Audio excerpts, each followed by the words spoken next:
Kuya, nakalimutan mong birthday ni Mama ngayon, no? Walang problema. Magpapadala na lang ako sa World Remit. 1, 2, 3. Oh, ha? Ay, labot. Si Mama tumatawag.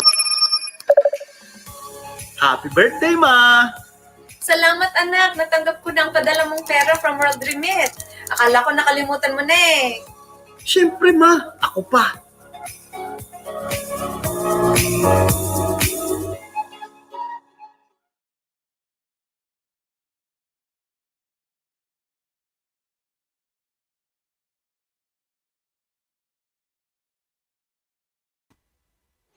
Hi guys, this is Malcolm Conlan from Pusong Pinoy with Malcolm Conlan. I'm delighted to be with you guys again. And before we start, I just wanted to say a thank you and a big shout out to World Remit. They've been absolutely awesome in sponsoring this show. If you wanted to send money back home to the Philippines, that I know a lot of obviously Pinoys, OFWs and nurses, of course, would maybe be sending money back home to their relatives. If you do this, World Remit have a promo right now called 3 Free. This means you can send the first 3 transactions free of charge. Just type in the number 3 and the letters FREE on their app, which you can download. And in as easy as 3 clicks, you can send money back home. Today, it gives me great pleasure to speak to some incredible, inspiring nurses from the Philippine Nurses Association. This is an amazing group of people who are on the front line in the NHS, and of course I have no doubt have been on the front line in the battle against COVID-19. So without much further ado, I'd like to talk to Oliver, who's our first nurse, who'd like to tell us a little bit about the Philippine Nurses Association and of course your work. Let's get started, and if you can tell me a little bit about the Philippine Nurses Association, please. So hi, Malcolm, and to all the followers of Pusong Pinoy of Malcolm Conlans, just to say good afternoon here in the UK, and a good day to everyone who's actually watching it. My name is Oliver. I'm currently working as a head of nursing and quality in an NHS organization here in London. I'm one of the core committee members of the Philippine Nurses Association UK. So with PNAUK, it's been an organization since 2003, and we are now on the position of reinvigorating it following the cases and support that we are providing to all the Philippine nurses in the UK. With me as well are my core committee members who will give more information as well with the work that we are actually doing. Thank you so much. It's a pleasure to meet you guys. It really is. Tell me a little bit about the history of the Philippine Nurses Association. In general, how did it start? I understand also there's a Philippine Nurses Association in the Philippines. Can you tell me a little bit about where you guys fit into all of this? So with the Philippine Nurses Association UK, it was actually founded by one of our colleagues, Mr. Michael Duque. It was in 2003 that the organization or the association was actually founded. The view of that at that time is to ensure that we are providing the support and help to all the Philippine nurses coming into the UK. With that, it actually gone into the traction of giving further support, not only here in the UK, but also did some work with some relief operation in the Philippines. So with Michael Duque's leadership, I would say that we were able to actually put a stand on the wider nursing forum across the UK. Some of the core committee member has been able to set up and meet up with other leaders or nursing leaders in the UK. And I'm proud to actually say that the commitment to serve, the commitment to help the Philippine nurses has been the tantamount support that we can actually give to them. So that might be just the briefest history that I can give you about, but on the background of it, there's been a lot of different works that Philippine Nurses Association UK has been doing, not only in the past, but more so during the COVID-19 crisis that we're having here in the UK. Do you think there's maybe power in having one voice? Do you think maybe that's part of the issue? There's a number of different nurses and trusts and leaders all speaking out. And for example, maybe the UK press don't know who they're going to go to get a statement. There isn't one unity and one voice at the moment. So I believe your organisation could maybe, it's not that you want to do a little exclusive group or anything like that. I don't even know much about what you're trying to do, but what I understand is that you want to set up a Philippine Nurses Association. You want to reinvigorate an association that's already been there, but also I'm sure you're quite willing to have regional representatives. For example, if there's a head of nursing in Birmingham and they were Filipino, I'm quite sure you'd be willing for them to join your organisation as well, because at the moment I think maybe there's mixed messages coming out, with the greatest respect. I think you're right, and the word willing for them to join, but like my word would be for us to welcome all the Philippine nurses here in the UK to join us. What we found out in the past couple of years, like there are so many different pockets of Philippine nurses groups and association and networks, and often what we miss is kind of like the challenges and the good work that this organization or this pocket of organization is actually doing. The aim of the Philippine Nurses Association UK is to actually join them all together so that with the power of one voice, we can be able to actually represent the Philippine nurses across the UK. Yes, I understand there are different organizations, there are different networks, and our aim is to engage with them, interact with them, and communicate so that like we can have one voice to actually represent the Philippine nurses. Yeah, completely right. You know, I remember I've known Mike for a long time, probably for probably about 20 years, perhaps slightly less than that. But I know he's done some outstanding work. I remember, of course, and you probably know the history, the case of the nurse, the Filipino nurse, Chua, who unfortunately was convicted of murdering some patients. You know, there's a discussion now to say whether his case was highlighted by the Daily Mail, but I know there was some discrimination. For example, they said about why do we still need Filipino nurses? And it was something that I got enraged about, and I was involved in a protest outside the offices of the Daily Mail.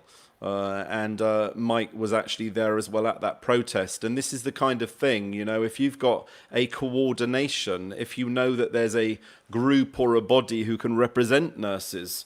One of the issues that I'm finding at the moment is a lot of racism towards anyone who looks Southeast Asian, Chinese, Filipino, whatever it may be. And I've even heard of one Filipino nurse who was actually kicked and assaulted outside the Royal London Hospital. That's absolutely disgusting. Another nurse I connected with was on the escalator and she was nearly pushed down the escalator as well. And she's also another Pinoy nurse. And, you know, there has to be a voice, there has to be a representation to government to make sure that this kind of thing doesn't happen and that the voices of Philippine nurses are heard. And I'm sure that's very important to you as well. So with my current position as a head of nursing and quality, I'm actually a member as well of the BAME Male Senior Nurses. Good. Which Yvonne Coghill and our CNO Ruth May is actually aware of.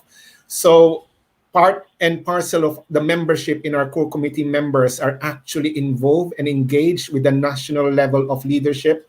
Some of my colleagues have worked with the Florence Nightingale Foundation. Some of them have been scholars with Mary Seacole Trust. So it's the position that we want to be heard of, and rightly so that you pointed out that like this discrimination is happening not just now, it has been happening for a while. And it's a position that we have to actually emphasize that like Philippine nurses are as the same as any nurses in the UK. Yes, of course. And that's the thing. And I think what really frustrates me, I'm very sad to see that there is some racism towards the UK. And that's been, if you like, highlighted or like encouraged by the likes of some biased newspapers who are saying, why do we need immigrants? Why do we need foreigners. But, you know, I'd like to say to any of these people who are lying in an intensive care bed, it's going to most likely be a nurse from abroad, an immigrant nurse, not necessarily a Filipino. But, you know, in London, you're probably most likely to find many different nationalities, be it Indian, be it Sri Lankan, be it African. There are so many other nationalities. It's not about nationality at all. But my point to make is, without nationalities, the NHS would be truly couldn't survive. It couldn't operate. But it's different maybe in the country. Maybe there's more Brit nurses, but if you look in a London hospital, it's made up of a number of different nationalities, and people need to understand that, be it from the cleaners, be it from the catering team. I struggle to find, if you like, a white, I don't want to say a white, but within hospitals in London, I would struggle to find somebody who's British. There may be one or two, but the fact is we have to be grateful for our foreign workers. Without our foreign workers, the NHS would collapse. I think that's the sad reality that you just pointed out, Malcolm, that like one news of a certain newspaper actually trumps all the good work that Philippine Nurses has been doing. But if you actually get involved kind of like on the grassroots of what patients are actually saying about the quality of care that Philippine nurses are providing, it's actually there. But unfortunately, those are things that's not actually being put out on the newspaper. And that's the disparity that we want to actually emphasize, to showcase and champion what is it actually that we're actually doing. Yes, there are some cases that has happened in the past, but Philippine Nurses Association UK would like to actually be part of that, where we can actually showcase the work that we're actually doing. I think that's right, and I think it's important to say there's good and bad in all cultures. You know, nobody's perfect. You know, you could have nurses maybe with some mental issues who maybe are Filipino. They could be from a nationality is not about it. The fact is there's good and bad. But the thing is, I think it's about enhancing and showcasing the good work that you do. And where there are issues, it's actually representing. For example, a lot was said about whether Chua had legitimate qualifications. And I remember the day after, I was in the Philippine Embassy in the UK with the ambassador, with Michael, and we were talking about it, and we were looking at his qualifications. And in fact, they were indeed genuine, but the college he went to was a college that was shut down. So there was a lot of fake news, there was a lot of bad stories, and I think it's important to be able to combat that. And I believe an organisation such as yourself could actually find this out, could actually go back to the Philippines and tell the real story rather than the fake news that sells newspapers. Well, one step at a time, and hopefully we'll clear all those fake news. Yeah. Okay, so I'd like to move on now to Alex. Thank you very much. Alex Melancino, thank you very much for agreeing to be part of this. And can you tell me a little bit about what you based and how long have you been in the UK? What kind of nursing do you do? Currently I'm working in Royal Brompton Hospital as a charge nurse in a cardiorespiratory unit.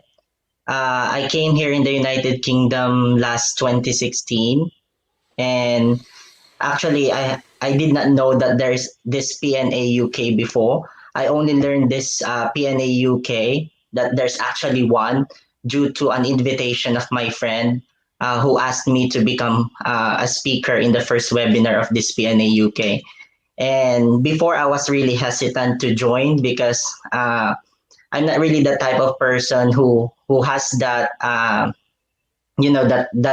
that urge or that high dreams when it comes to the nursing profession before. But due to the experience that I had, especially when I had this COVID-19, I realized that I think I need to do something to make a difference, or I need to contribute as well for the good of others, just like to do something in return of the second life that was given to me. Wow. So you had COVID-19 as well. I know your hospital, the Royal Brompton, does ECMO because, in fact, in my previous job, I was visiting the Royal Brompton on many, many occasions, and I know they do such fantastic work, and their work is life saving. Literally, people go there on the brink of life or death. And you know, I know the previous charge nurse there. He very much, Paul, I believe his name was. He did a lot of recruitment from the Philippines. He was a very good man. It's I met actually him. my matron.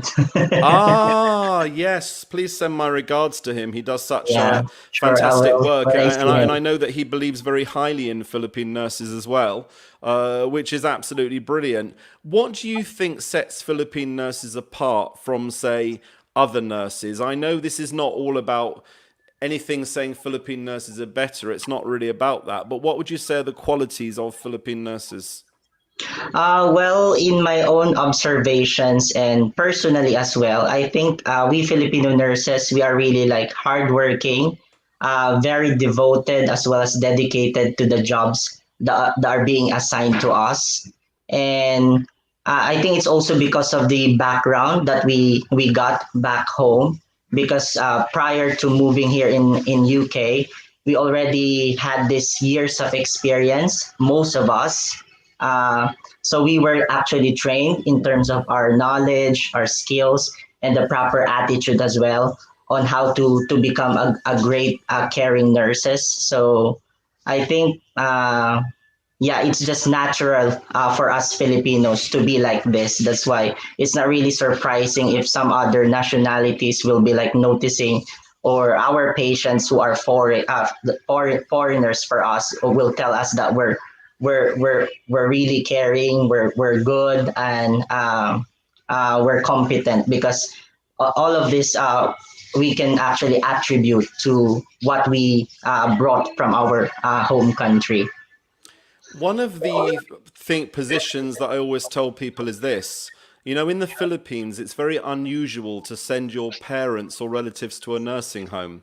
As you probably know, a lot of people would be living in the same house, and as their grandparents would get elder, it would be the younger people, maybe the children, who maybe would be looking after them, bringing them food, bringing them drinks, turning on the electric fan, whatever it may be. And then maybe then the parents or the children of this elderly person would be the one to wash them and bathe them, etc.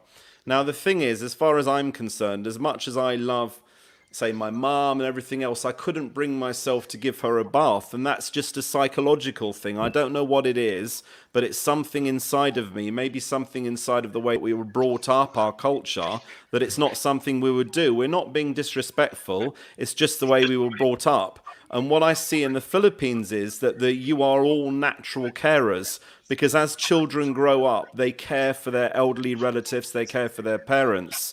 As children are living in the Philippines, the parents are working abroad as nurses.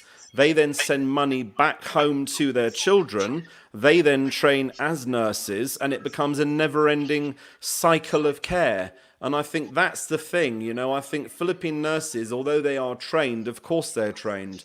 One of the ways of leaving the Philippines as an OFW is, of course, down the nursing route, the care assistant, whatever it may be.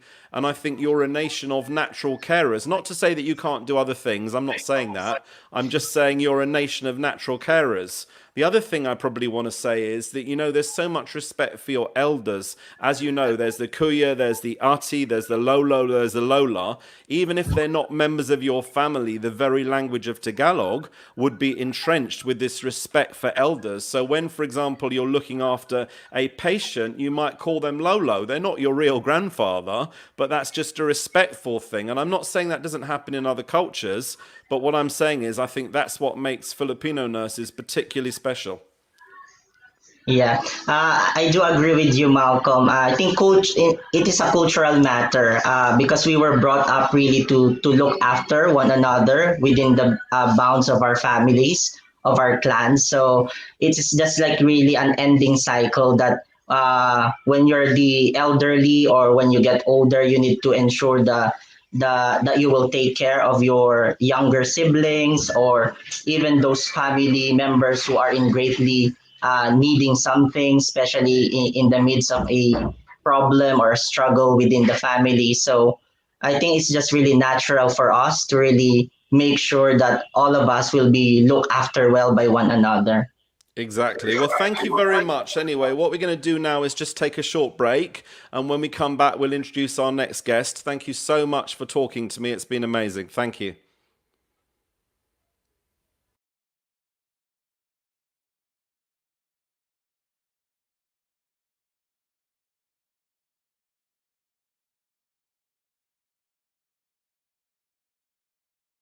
Uy, kuya, nakalimutan mong birthday ni mama ngayon, no? Walang problema, magpapadala na lang ako sa World Remit. 1, 2, 3. Oh. Oh, ha? Ay, labot. Si mama tumatawag. Happy birthday, ma! Salamat anak, natanggap ko na ang padala mong pera from World Remit. Akala ko nakalimutan mo na eh. Siyempre, ma. Ako pa.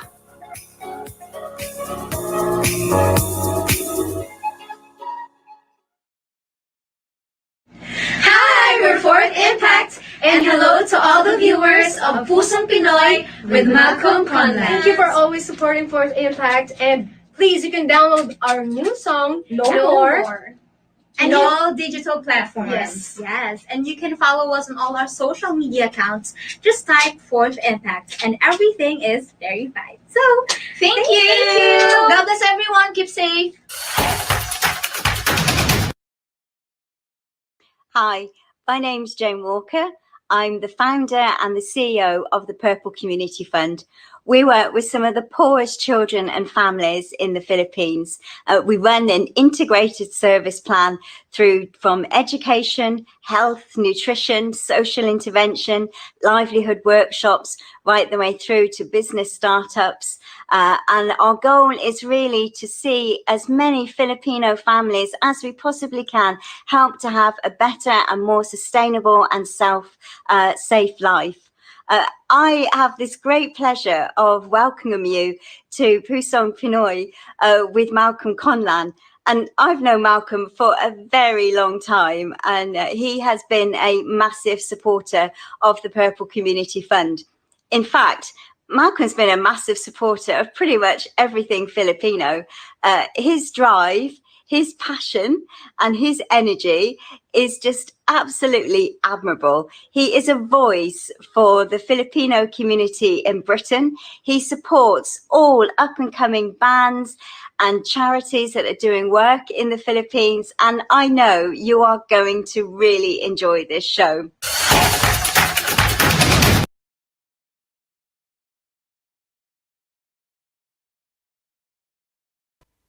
Thank you so much again. We are delighted to be joined by the Philippine Nurses Association. We've been talking a little bit about their amazing work and, of course, about being a Filipino nurse. I just wanted to give a talk to now about what it's like to come over as a nurse, maybe what some of the challenges are. So I'd like to speak to Chalito Kanija. Hello, hi, how are you? It's so good to see you and to talk to you again. Kumusta ka? Hi, Malcolm. Firstly, thank you for having me here and our colleagues in Philippine Nurses Association of UK. Mabuti naman po ako. Thank you for speaking our language as well. So I'm good, thank you. How have you been? So good. So as you know, I used to work for an ambulance service myself, but I had a couple of surgeries. I think obviously part of the job you cannot get away from is actually the need to lift people downstairs, etc., if they're in any kind of distress, and that's just part of the job. So unfortunately, I can't do that job anymore, but I know through that work, I was able to visit so many different hospitals, not only in London, but throughout the whole of the United Kingdom. And I met the most incredible Philippine nurses, and all nurses, of course. The NHS are incredible. But I've been an inpatient twice, and I've been looked after by Philippine nurses myself. And I have to say, the level of care, the support that I've got, but from every nurse, not just Filipino nurses. You know, the NHS is an incredible institution, and everyone working in it is doing an incredible job. But what they desperately need is a decent pay rise. Clapping is fantastic, but what they need is more money on the table. Yeah, I agree with you that, Malcolm, and I'm sorry to hear that you've been unwell. I know I've met you before in the past, and we've worked together when you bring in patients. So I remember that so well. Thank you for your service to NHS and to the Filipino people. And with regards to clapping and pay rise, it is actually very disheartening to see that the nurses in general had to be clubbed and be called heroes. I personally would not like to be called a hero. I am here and was here. I've been doing this job day in, day out, long before the pandemic, and will continue to serve my fellow men beyond. So it got not to do with what we do being a hero. We are healthcare workers. We do it as a job, direct descendant of Florence Nightingale, who is a woman that stood against any social definition of what there is in the past, and we continue to do that. And at this current situation, economically and due to the pandemic and the government as well, we are grateful for the club, but as the majority speaks, we are actually one of the lowest paid skilled worker. And being a nurse, it is not an easy job. It's not about caring as well completely on its own. You need to care, that's one, but you need to know on what you do because it's people's life in your hand. So you have to be competent, skilled, and you have to have the actual academic qualifications, experiences, passion, values. You live to serve. So it is actually a calling rather than just a job. Nevertheless, we are also here to pay the tax. We are here to pay the bills. We are here to, how many taxes do we need to pay? So if I go to the hospital and go around the congestion area, I have to pay. But they forgot the one paying is a nurse. So how much do we actually earn? So with our meager salary, where do we end? However, this is a job that we actually love doing. Whenever I go to work and I see my patients, I completely forgot what this government had decided, not including nurses into the current pay rise in the social care and in the public service. I forgot taken advantage and being that's my own stand because I'm a nurse and I care for it. I focus myself in caring to the patient. That's my priority. So I go back home and I pay the bills and I pay the tax. So that's my sentiment, and I think it's a very logical sentiment that I can speak of with my colleagues. Can I just say that there was one stage you were given free parking. So during the COVID-19 pandemic, you were given free parking, you were given free food, but that's been taken away. It's outrageous, you know, I just find it shocking. It won't cost them much to give parking. If you're going to work, you should at least be able to park in the hospital. What do they want you to do? Park 5 miles away and walk to the hospital when you need to be in the hospital? And not only that, your safety is at risk when you leave the hospital. Unfortunately, there still is discrimination. And if you have to walk 5 miles down the road, what is there to protect you? You know, I just think it's absolutely shocking. This is not meant to be political in any way, shape or form. But, you know, the fact is, again, even on food, you know, some of you guys got free food. Why not continue that? Well, your work continues past the pandemic. Your life-saving work continues 365 days a year, 7 days a week, 24 hours a day. It's not just about the pandemic. You know, you're faced with the same challenges. You're faced with the same bills to pay. And it's great there's been this outpouring of generosity and clapping and everything else. And I know all of you are very grateful. But this is a life's work, and there are 35,000 nurses short in the NHS, and nobody's going to want to go to university and join a career in nursing when they can become a computer programmer and earn millions, and become a nurse and earn so little in comparison. Surely now the UK government should be encouraging people to join the profession, and paying a decent wage is one of the ways they can achieve that. Yeah, I agree with you again, Malcolm. You quoted it very rightly and correctly. You're rightfully correct to state that because during the pandemic, people actually appreciated what we do. For the first time, it actually amplified, and the majority, the public, had realized what we are doing in the healthcare service. And during the pandemic, believe it or not, as much as how much I'm sad to see the virus causing lives and taking away people's lives, but I've also seen unity among the public, the society, everyone united.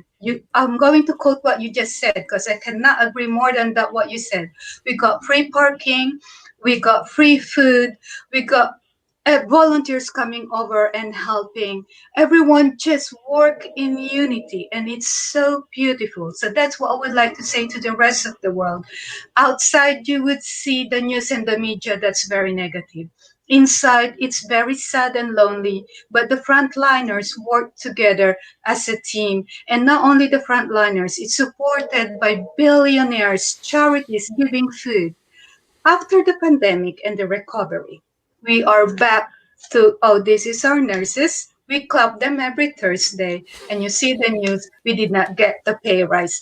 So, people, nursing, what we do in healthcare remains the same. Well, in fact, in reality, during the recovery, it is as much as challenging or even worse. The reason behind is we have to control COVID-19 and we have to continue the services before COVID-19. So we are now combining both. And yet, people forget, the government forget that we are the same population, number of healthcare nurses. Suddenly, boom, COVID-19 came. We have to set up the services that doesn't exist before.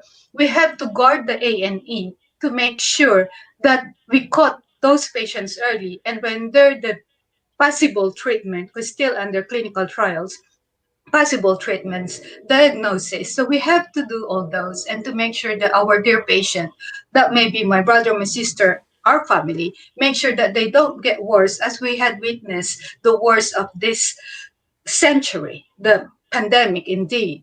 However, because everybody is already back into their own life, which actually is very good because it gives the competition boost the economy. I think that's how we survive. But we do not have to forget, if I may have to say, COVID-19 is here. Like everyone else, I'm COVID out, meaning it is exhausting. Yes, we just want to move on. Yes, but we don't have the vaccine yet.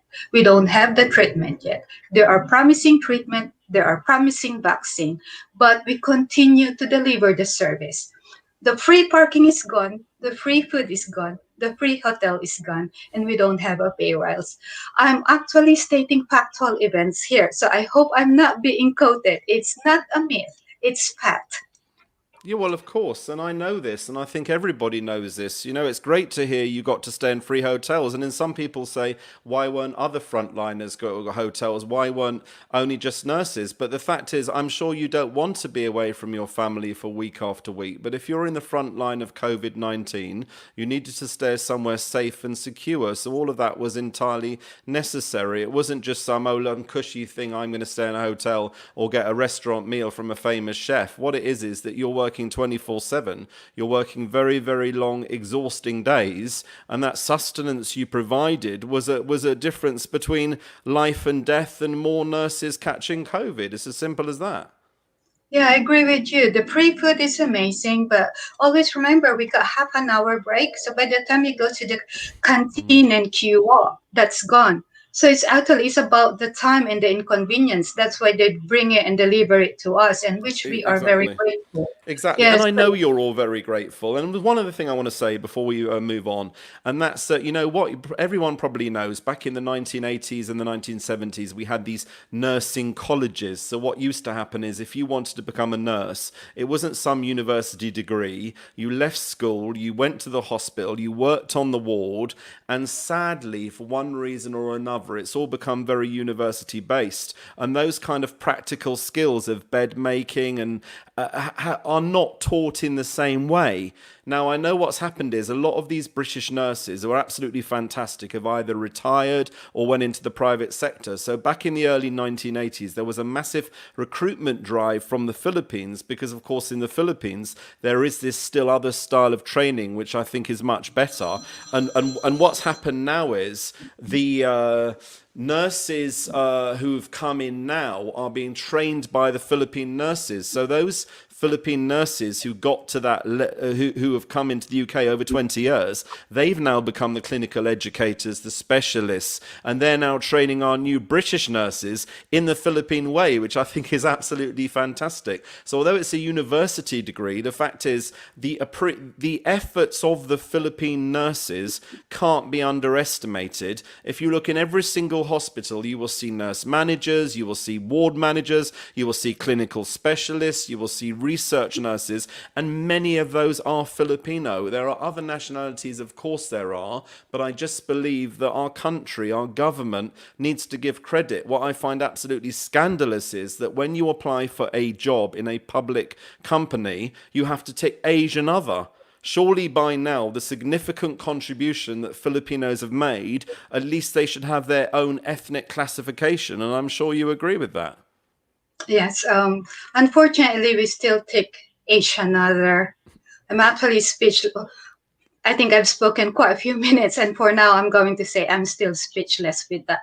I cannot comment any further. Yeah, it's just very sad. Anyway, so we'll bring everybody back now. Just wanted to say a little bit more about the PNA in general. How do people sign up to become a member, and what does their membership entitle them to? What benefits do they get from that? Should I? Yeah, please go ahead. I answer for that. So the membership at the moment, we're kind of like reviewing on how this actually will gonna work.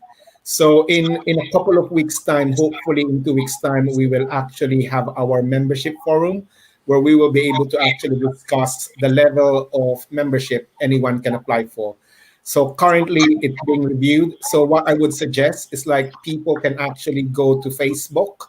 We've got a page, a Philippine Nurses Association UK page. You can ask your questions there. And that's the way that we will be able to shout out for our next webinar.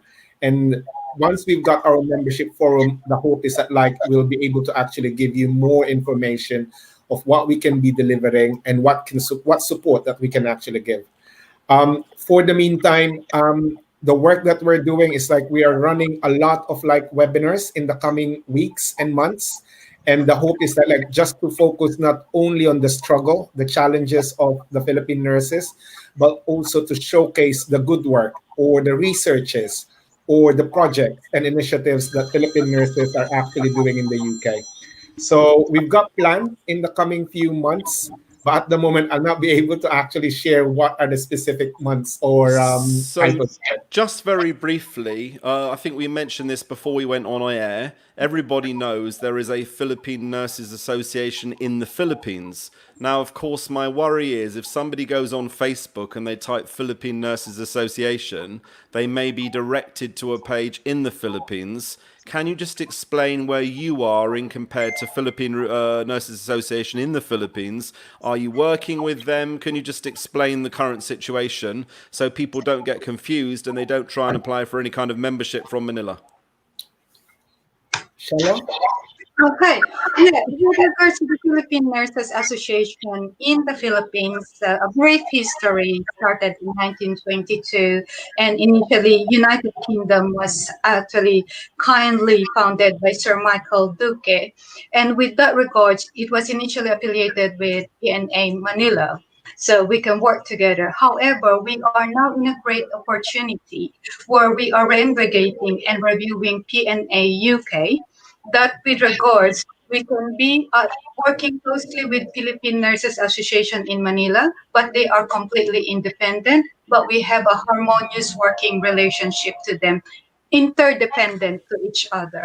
So we are in the process of reviewing, and we are very grateful of PNA Manila for their support, including our PNA America, PNA Middle East, and including the International Congress of Nursing. So we have this multiple nursing association supporting UK as we review our membership and as we revive our association. Nevertheless, PNA UK may be only dormant for the couple years. We cannot actually emphasize more how we actually, PNA UK supported our colleagues during the pandemic through public community service without even owning the name. So it is what we give that's important, not necessarily the name. The name is important now because we can reflect and go back when the search is down. That's the reason why we are actually renovating, reviewing, and reviving our very own Philippine Nurses Association of United Kingdom. Thank you very much. Alex, if you can just maybe say a final few words to everybody who's been watching today and what you've thought about taking part in this, etc. Well, I think I would just love to extend message to the would-be Filipino nurses from the would-be UK Filipino nurses from the Philippines right now, and even from those new Filipino nurses here in the United Kingdom. So for the nurses back home, I could say that just to encourage you, nursing here in the United Kingdom is a very well-respected profession. Indeed, the compensation is far too better than from what you're earning right there back in the Philippines. And also, if you have like anxieties or uncertainties of coming here in the United Kingdom, we are here. The PNAUK is here to serve you, to help you, to guide you, to uplift your spirits. For the Filipino nurses who are already here, the new Filipino nurses and not so new like me, please come and join us because we have a good purpose. It is for the common good of all Filipino nurses all over the United Kingdom.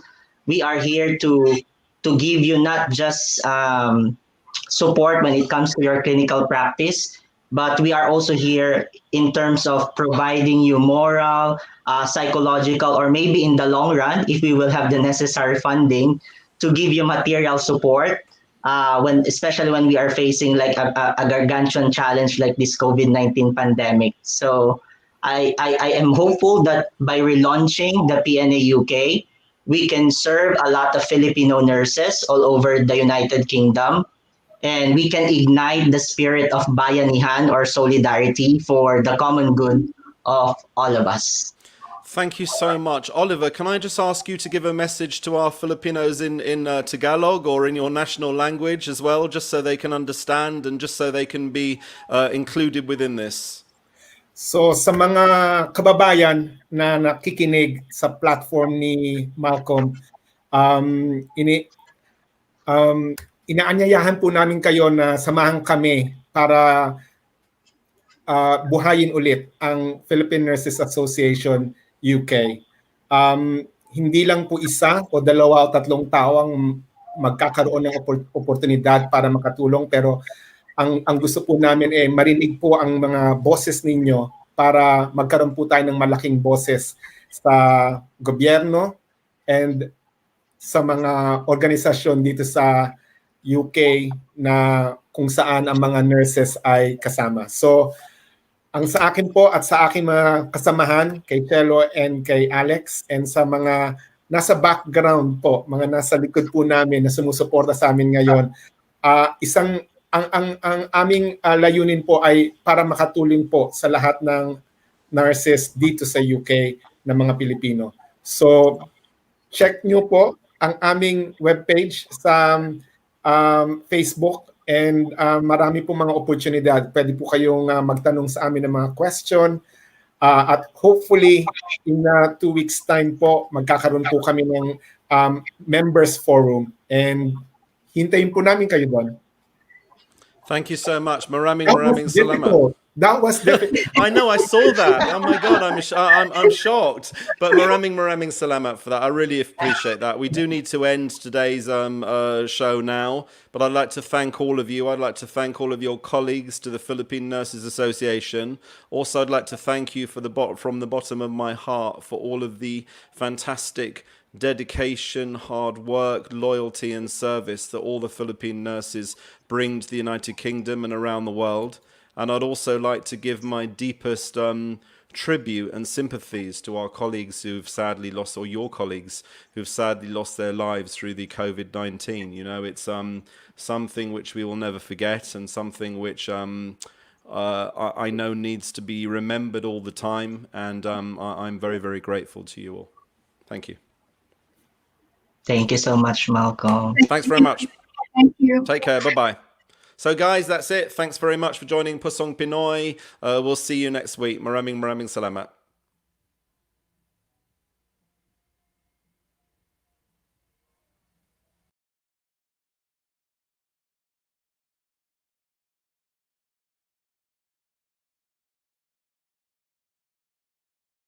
Uy, kuya, nakalimutan mong birthday ni mama ngayon. Walang problema. Magpapadala na lang ako sa World Remit.